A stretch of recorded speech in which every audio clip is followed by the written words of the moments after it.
So there's no one on the TV tonight. There's no gimmicks.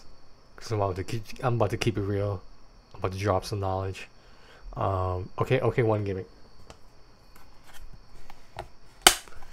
All right, that was the only gimmick. I swear, that's the only gimmick.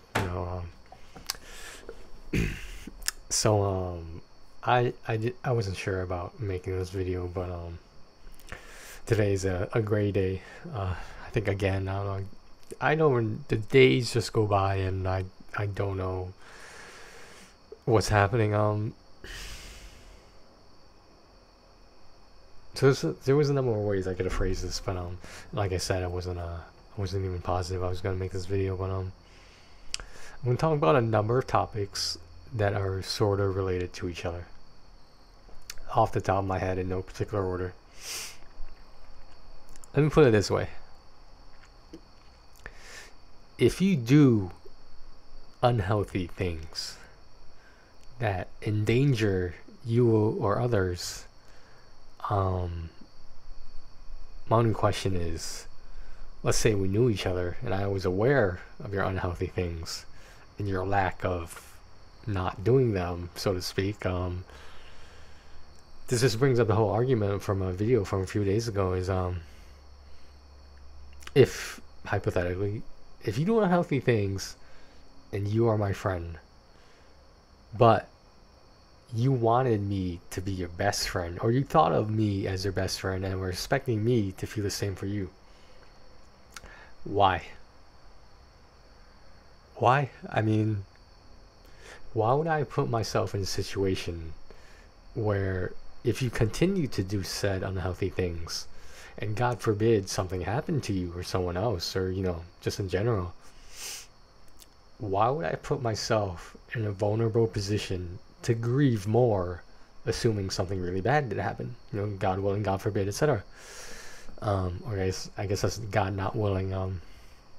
So basically, if you don't care about your own life, why should anyone else? Okay, another thing, so I can think of at least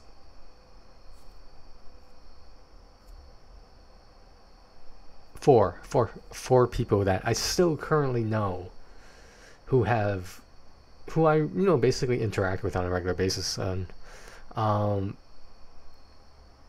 would say 2 out of 4 of them have respected my wishes and stopped using this joke in my presence, because whatever goes on when I'm not around or that I don't hear about, I don't give a shit. But when I find out about it, that's when I give a shit. So because that just means you're horrible at covering up your tracks, and why should I be the collateral damage? But basically, these 2 out of 4 people, the 2 have stopped and the 2 continue to. So I would say I'm pretty open about my mental health, a lot more than other people, because not everyone with mental health issues or concerns or predicaments, if you want to call them that, have a YouTube channel where they talk about their mental health. I'm not just talking about being, I was so depressed today, blah blah blah. No, you were not clinically depressed, you were just sad. But like people who see psychiatrists, see therapists, usually it leans farther towards the people who take medication for their for lack of a better term, issues. So when someone makes a reference to like, you're acting, I'll just give an example, like you're acting kind of crazy, did you take your medication today, or meds or psych meds or whatever you want to call it? And I feel like if you were gonna make a joke like that, it would only be funny if you knew what my medications were. I made the comment that I'm, in my honest belief, I think among many people, especially in the people I know, I'm the only one they know who is open and vocal about mental illness. And it's just if you knew what the meds did, if you knew the names of them, whether that be generic or the corporate names, then you can make a comment.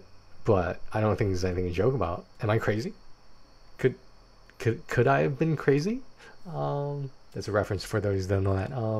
Amazon.com could have been crazy. Tony Lee.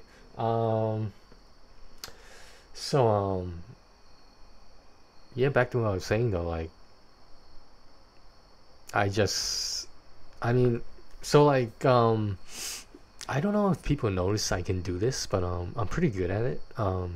Sometimes I wouldn't call myself passive aggressive, maybe towards some things, but for the most part, I'm not.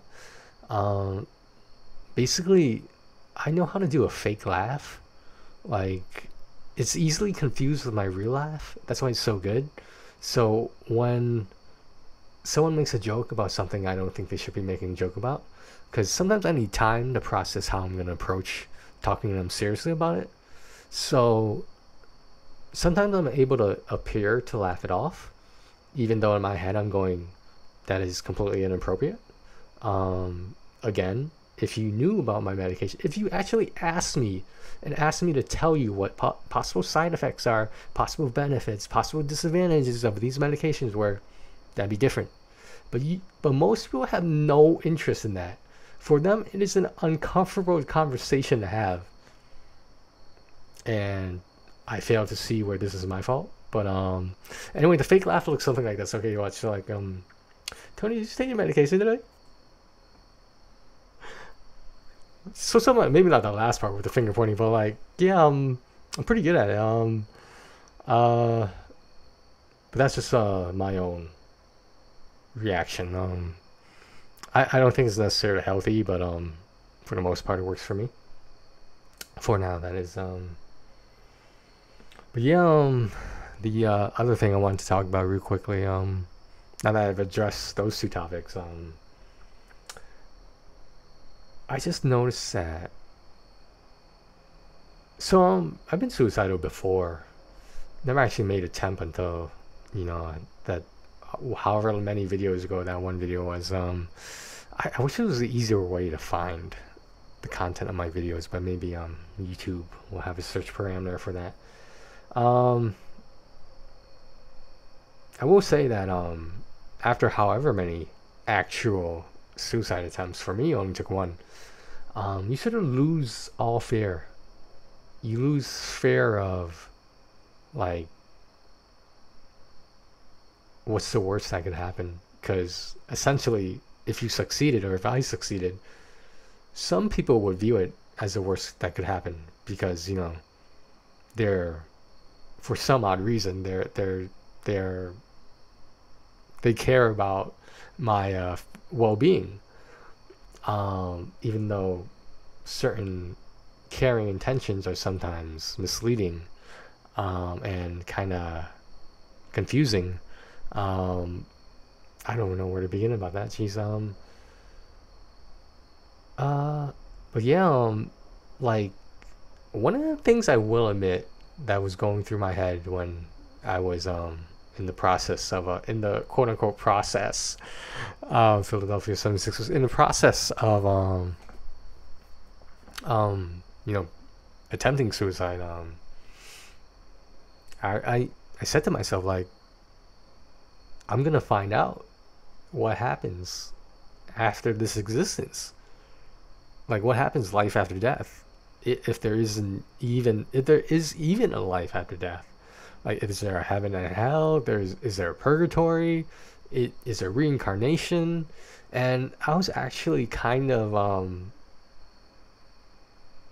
like, I don't want to say looking forward to this, because like I would admit a part of me was, and maybe still is, scared of death.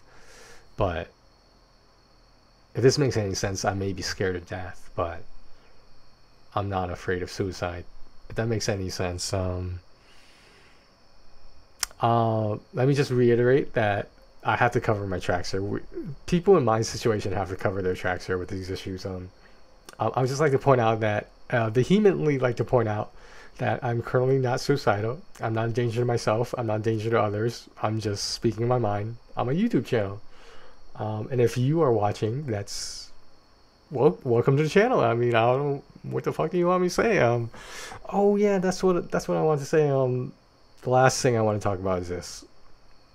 Over the years, I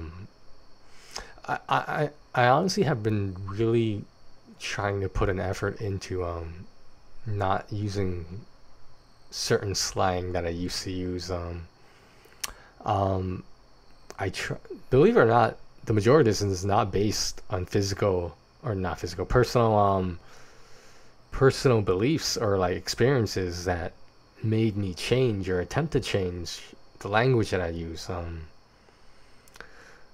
Over the years, I would like to think that I have matured to the point where if something stupid happens, I'm not inclined to say, oh, that's so gay, because that's not a cool thing to say. Whether you know gay people or not, that is not a cool thing to say.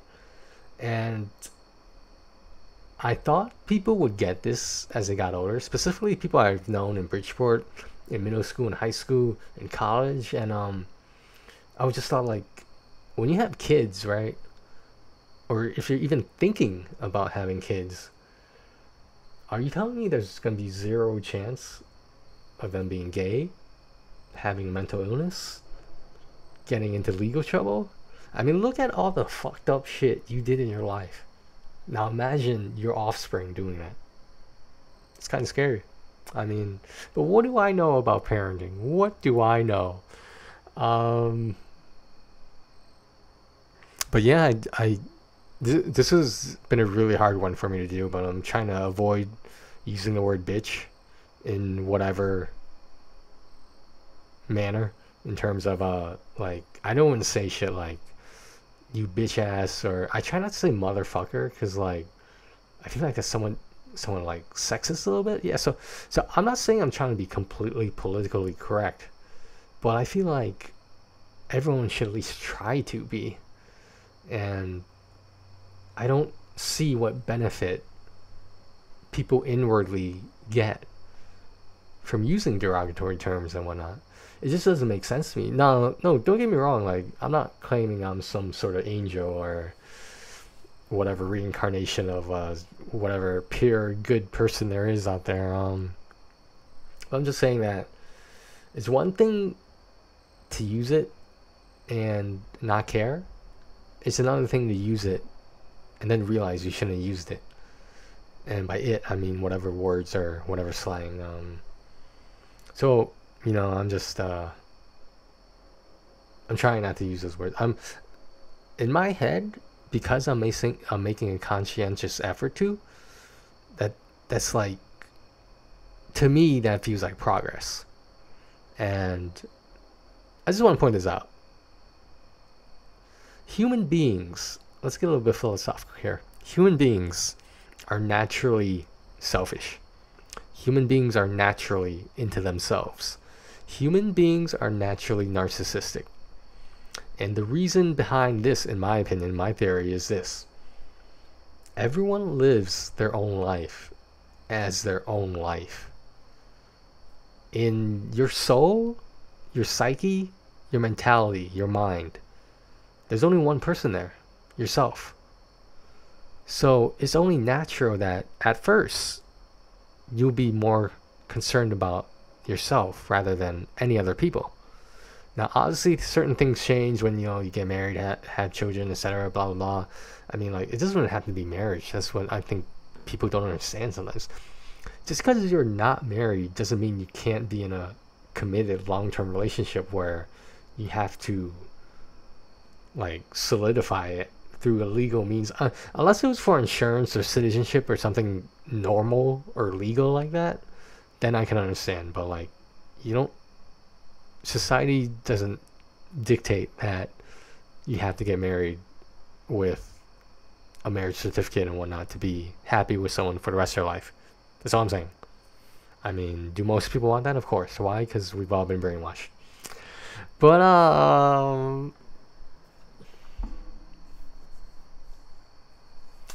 I don't know. I'm just it's been a long night. I got stuck doing some computer stuff and just fucking took a lot longer than I expected. I'm just keeping on, keeping on. I mean,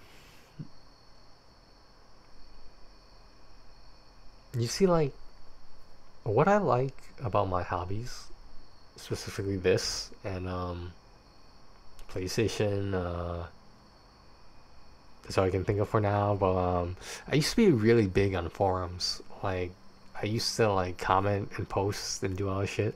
I try not to flame, but like I used to be really big on that. And the only reason I like those things because I can make friends that way through those three. At least I can only think of three right now. Those three mediums. But I don't necessarily need to check in with them on a regular basis, and it's just the idea of distance between us, physical distance, kind of encourages me to be more of myself around them because there's no urgency. Like, for example, if someone was going through a rough time, one of my PlayStation friends, if they were going through a rough time, I wouldn't show up to their house and knock on the door. I would leave a message, and if they chose to respond to me or just gave me a short message saying everything will be fine eventually, then that's all I need to worry about. But the problem with physical proximity is that people feel the need to be face to face, which is a part of healthy communication. I understand, but what makes a difference between looking at a screen? I mean, of course, there's no touch factor, at least not in the technology at this moment. But I just don't understand. Sometimes I think I'm not normal. Notice I didn't say abnormal. I said sometimes I think I'm just not normal. I mean, I'm not saying I'm special or unique. I'm just one of those people. I'm sure there's others out there like me who don't view the world the way we quote unquote should. And I don't think there's anything wrong with that. But I don't know, man. I don't know. This whole pandemic thing, this all the social distancing is getting to me. I don't know. It's been a long social distancing quarantine, and Congress is not returning from recess yet. Maybe soon. Yeah, I think it's like September 7th or something, or the 8th. I'm not sure. Anyway, I'm gonna wrap things up here. Hate. I know I said I wouldn't do that anymore, but I don't know. It's hard. I don't know. I need a running gag. I need some catchphrases. But all right. I'm gonna go back to doing my computer stuff, and I'll talk to you guys later. All right, guys. Have a good night. Oh, happy birthday to my PlayStation friend George out there. If he's watching, I already told him that I had a quarantine birthday or social distancing pandemic birthday, and there's nothing we can do about it. So I mean, I'm glad you're having fun with your.